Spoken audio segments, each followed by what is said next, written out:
आप लोगों को पिछले 11 सालों में कभी कभी टफ सिचुएशन से भी गुजरना पड़ा है, कठोर निर्णय लेने पड़े हैं। बालाकोट में एयर स्ट्राइक, अभी हाल में ऑपरेशन सिंदूर। तो क्या मैसेज भेज रहे हैं आप इससे? मोदी जी दुनिया को क्या मैसेज भेज रहे हैं? बालाकोट और ऑपरेशन सिंदूर की तो मैं बाद में बात करूंगा। सबसे पहले सबसे कठोर परिस्थिति थी जिसमें मैं मानता हूं कि दुनिया में सबसे सफल होकर मोदी जी के नेतृत्व में देश निकला है, वो कोरोना का काल था जी। पूरी दुनिया में आज सब लोग स्वीकार करते हैं कि कोरोना का भारत का प्रबंधन सबसे अच्छा था जी। इसके कारणों का जब एनालिसिस करते हैं तो दिखाई पड़ता है कि कई सारे देशों में कोरोना के खिलाफ सरकारें लड़ती थी। भारत में कोरोना के खिलाफ केंद्र सरकार, राज्य सरकार और जनता तीनों लड़ते थे। और ये मूड बनाने के लिए मोदी जी ने ढेर सारे व्यंग सहे, ढेर सारी अवहेलना सही, ढेर सारे ताने भी सहे। कोई कहता था कि थाली बजाने से कोरोना नहीं जाता, कोई कहता था दिया जलाने से कोरोना नहीं जाता था, कोई कहता था जनता कर्फ्यू कर कर क्या निकाल लोगे। मगर ये सब चीजों ने देश के हर व्यक्ति का कोरोना के खिलाफ लड़ने का एक मॉरल बनाया, सामूहिक लड़ाई का मनोबल बनाया। और फिर सबसे पहले वैक्सीन के लिए टीम गठित करना, इसको समय समय पर प्रोत्साहित करना। दुनिया में सबके साथ ही कमोबेश हमारा वैक्सीन बन गया। और सबसे बड़ी बात, टेक्नोलॉजी का उपयोग करके 140 करोड़ लोगों का वैक्सीनेशन करना और इसकी रिसीट पहुंचा देना, ये बहुत बड़ा काम है। और कोरोना के दूसरे हमला जब हुआ तब मुझे मालूम है अचानक ऑक्सीजन की कमी देश में होने लगी। कंजम्पशन से 4 गुना ज़्यादा ऑक्सीजन चाहिए था। दुनिया भर से सिलेंडर, ऑक्सीजन कहाँ से मिल सकता है वहाँ से लाना और लोगों तक पहुँचाना, ये काम अहर्निश हुआ। जनता ने भी देखा, जनता ने भी सराहा, दुनिया भर ने भी सराहा है। इससे ज़्यादा टफ स्थिति हो नहीं सकती। कई सारी पार्टियों की सरकार को एक साथ लेकर, पार्लियामेंट से पंचायत तक पूरे तंत्र को एक साथ लेकर, 140 करोड़ की जनता को एक साथ लेकर ये लड़ाई लड़ना, मैं मानता हूँ बहुत बड़ी सिद्धि है नेतृत्व की। और मोदी जी इसके लिए संपूर्ण यश के अधिकारी हैं। जहाँ तक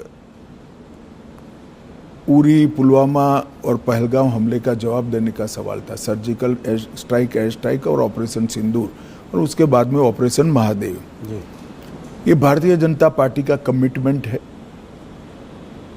कि हमारी सरकारें टेररिज्म के खिलाफ जीरो टॉलरेंस रखती हैं। और मोदी जी के नेतृत्व में ये कोई कोरा नारा नहीं है, पॉलिसी है। और जब जब भी समय आया हम इस पॉलिसी पर कठोरता के साथ काम करते हुए दिखाई पड़े। पहले भी हमले हुए थे, बड़े बड़े हमले हुए हैं। मुंबई पर हमला हुआ, कई सारे हमले हुए, सीरीज ऑफ शहरों में सीरियल बॉम्ब ब्लास्ट हुए, मगर कभी भी जवाब नहीं दिया गया। हमने बड़ा युद्ध कर कर देश के विकास को रोका भी नहीं है, मगर हर बार कठोर जवाब देकर एक संदेश दे दिया है कि भारत की सीमा और भारत की सेना और भारत की जनता के साथ खिलवाड़ नहीं करते, वरना दंड भुगतना पड़ता है। और ऑपरेशन सिंदूर में जिस तरह से उनकी तंजीमों के हेडक्वार्टर उड़ा दिए गए, पाकिस्तान के क्षेत्र में जाकर, पूरी दुनिया आश्चर्यचकित होकर भारत के ऑपरेशन को देखी। और वो नेतृत्व के दृढ़ इच्छा शक्ति के बगैर नहीं हो सकता।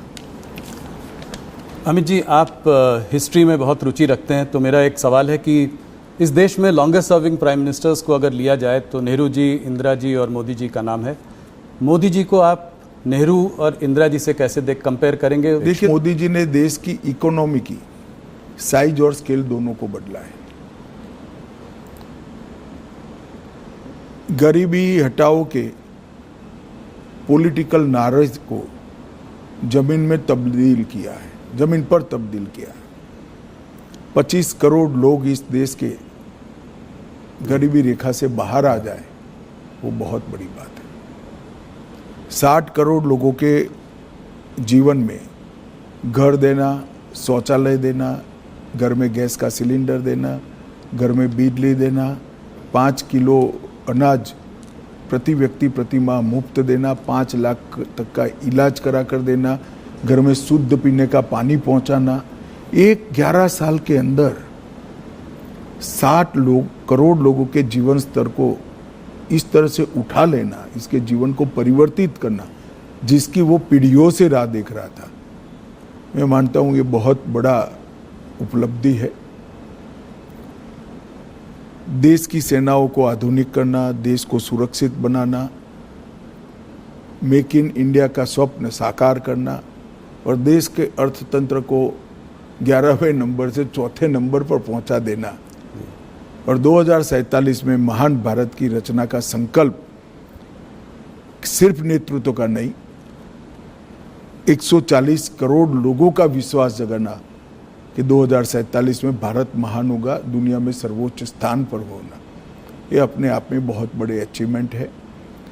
मूल्यांकन तो इतिहास ही करेगा, मगर मैं मानता हूँ शायद भारत में किसी भी प्रधानमंत्री ने 1 दशक के काम में इतनी सारी सिद्धियां प्राप्त नहीं की है। ढेर सारी चीजें मेरे बोलने में छूट भी गई होगी हर क्षेत्र के अंदर, चाहे शिक्षा नीति बनाना हो, चाहे विदेश नीति के अंदर रीढ़ की हड्डी इम्प्लांट करनी हो, ये सभी चीज़ों में मोदी जी ने बहुत अच्छे तरीके से देश के हर नागरिक का गौरव बढ़ाया है, इसके सर को ऊंचा किया है। किसी लीडर की आपको याद दिलाते हैं, वो कोई बड़े व्यक्तित्व की? ऐसे कंपैरिजन करना ठीक नहीं है, सभी लोग अपने अपने समय में बड़े होते हैं, सभी का अपने काम करने का तरीका होता है, मगर जहाँ तक अचीवमेंट का सवाल है, मोदी जी के समय में सबसे ज़्यादा हुए। अमित जी, आपने मोदी जी पर इतनी सारी बातचीत कही, बहुत बहुत धन्यवाद। आप हमसे आज जुड़े, इसके लिए बहुत धन्यवाद। नमस्कार जी।